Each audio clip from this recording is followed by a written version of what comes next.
Episode की शुरुआत होती है जहां हमें पता चलता है कि टीम 7 पिछले कुछ दिनों से लगातार छोटे-मोटे डी रैंक मिशन कर रही है, जैसे किसी के खेतों से खरपतवार साफ करना या खोई हुई बिल्ली को ढूंढना। नारुतो इस सब से पूरी तरह तंग आ चुका है। वह थर्ड होकागे के सामने चिल्लाने लगता है कि मैं कोई बच्चा नहीं हूं, मुझे कोई बड़ा और असली मिशन चाहिए। काकाशी उसे समझाने की कोशिश करते हैं, लेकिन नारुतो अपनी जिद पर अड़ा रहता है।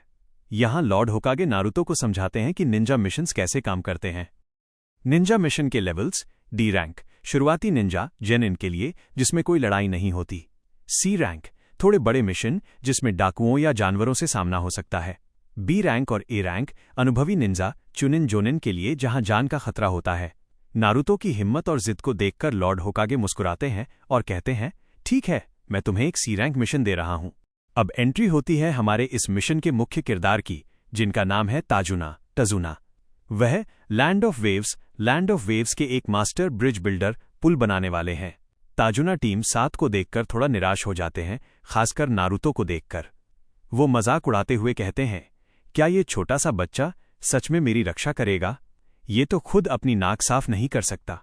नारुतो को बहुत गुस्सा आता है और वो ताजुना पर झपट पड़ता है, लेकिन काकाशी उसे रोक लेते हैं। ताजुना बताते हैं कि उन्हें सुरक्षित उनके देश लैंड ऑफ वेव्स तक पहुंचाना है, क्योंकि वहां एक नया पुल बन रहा है जो उनके देश की किस्मत बदल सकता है।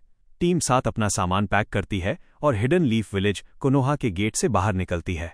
नारुतो जिंदगी में पहली बार अपने गांव से बाहर कदम रख रहा है, इसलिए वो बेहद एक्साइटेड है।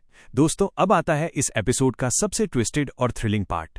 जब सब लोग शांति से रास्ते पर चल रहे होते हैं तो काकाशी जमीन पर पानी का एक छोटा सा गड्ढा देखते हैं। ध्यान देने वाली बात यह है कि पिछले कई दिनों से बारिश नहीं हुई थी, इसलिए काकाशी को तुरंत शक हो जाता है। अचानक उस पानी के गड्ढे में से 2 छिपे हुए निंजा निकलते हैं। इन्हें डेमन ब्रदर्स माइनस गोजू और मेजू कहा जाता है, जो हिडन मिस्ट विलेज के भगोड़े रोग निंजा हैं।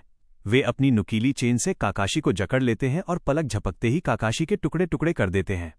विजुअल: साकुरा और नारुतो पूरी तरह सदमे में आ जाते हैं। उन्हें लगता है कि उनके सेंसी मारे गए। डेमन ब्रदर्स अब ताजुना की तरफ बढ़ते हैं। साकुरा अपनी जान दांव पर लगाकर ताजुना के आगे खड़ी हो जाती है, लेकिन तभी एंट्री होती है हमारे कूल बॉय सास्के की। सास्के बिना डरे हवा में उछलता है, एक शूरिकेन और कुनाई की मदद से उनकी चेन को एक पेड़ में लॉक कर देता है और अपने ताइजुत्सु से दोनों पर हमला कर देता है। सास्के का ये मूव सच में कमाल का था। दूसरी तरफ नारुतो पूरी तरह डर के मारे फ्रीज जाता है। एक दुश्मन निंजा नारुतो पर हमला करने ही वाला होता है कि सास्के बीच में आ जाता है, लेकिन इससे पहले कि कोई और नुकसान हो, अचानक काकाशी जिंदा वापस आ जाते हैं। उन्होंने सब्स्टिट्यूशन जुत्सु का इस्तेमाल किया था और जिस काकाशी के टुकड़े हुए थे वो सिर्फ लकड़ी का एक लट्ठा था। काकाशी पल भर में दोनों डेमन ब्रदर्स को बेहोश करके बांध देते हैं। लड़ाई खत्म होने के बाद सास्के नारुतो की तरफ देखता है और स्टाइल में कहता है, hey, are you hurt scaredy cat? Naruto के आत्मसम्मान को बहुत ठेस पहुंचती है, क्योंकि सास्के ने उसे बचा लिया और वो खुद कुछ नहीं कर पाया। अब काकाशी ताजुना की तरफ मुड़ते हैं। काकाशी कहते हैं, ताजुना जी, आपने हमसे झूठ बोला। ये कोई सी रैंक मिशन नहीं है।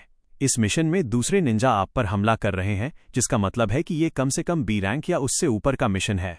अगर हमें ये पता होता तो इस मिशन की फीस बहुत ज्यादा होती और हम अपने नए जेनिन बच्चों को यहां नहीं लाते।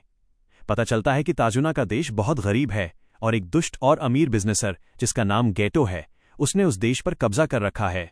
ताजुना जो पुल बना रहे हैं वो गातो के व्यापार को खत्म कर सकता है, इसलिए गातो ने ताजुना को मारने के लिए असैसिन्स हत्यारे भेजे हैं। काकाशी कहते हैं कि मिशन यहीं खत्म होता है और हमें गांव वापस लौट जाना चाहिए, क्योंकि नारुतो के हाथ में दुश्मन के जहरीले वेपन से चोट लगी है और जहर फैल सकता है। लेकिन तभी नारुतो कुछ ऐसा करता है जो सबको हैरान कर देता है। नारुतो एक कुनाई निकालता है और सीधे अपने ही हाथ के घाव में घोंप देता है। वो चिल्लाते हुए कहता है, नारुतो का डायलॉग, मैं अब कभी नहीं डरूंगा, मैं कभी सास्के के पीछे नहीं छुपूंगा, मैं इस घाव के दर्द और इस कसम के साथ आगे बढ़ूंगा, मैं इस मिशन को पूरा करूंगा और ताजुना जी की रक्षा करूंगा। काकाशी नारुतो के इस जज्बे को देखकर हैरान रह जाते हैं। साथ ही वे देखते हैं कि नारुतो का घाव अविश्वसनीय रूप से बहुत तेजी से ठीक हो रहा है, जो कि उसके अंदर बंद 9 टेल्स फॉक्स कुरामा की चक्र शक्ति की वजह से था। आखिरकार काकाशी मुस्कुराते हैं और मिशन को आगे जारी रखने का फैसला करते हैं। टीम 7 और ताजुना नाव में बैठकर लैंड ऑफ वेव्स की तरफ निकल पड़ते हैं, जो कि पूरी तरह कोहरे से घिरा हुआ है। तो दोस्तों, यहां खत्म होता है नारुतो का एपिसोड 6। नारुतो ने कसम तो खा ली है, लेकिन उसे नहीं पता कि आगे उसका सामना हिडन मिस्ट के सबसे खतरनाक विलन से होने वाला है, यानी ज़ाबुज़ा मोमोची। क्या टीम 7 ज़ाबुज़ा का सामना कर पाएगी? ये हम जानेंगे अगले वीडियो में।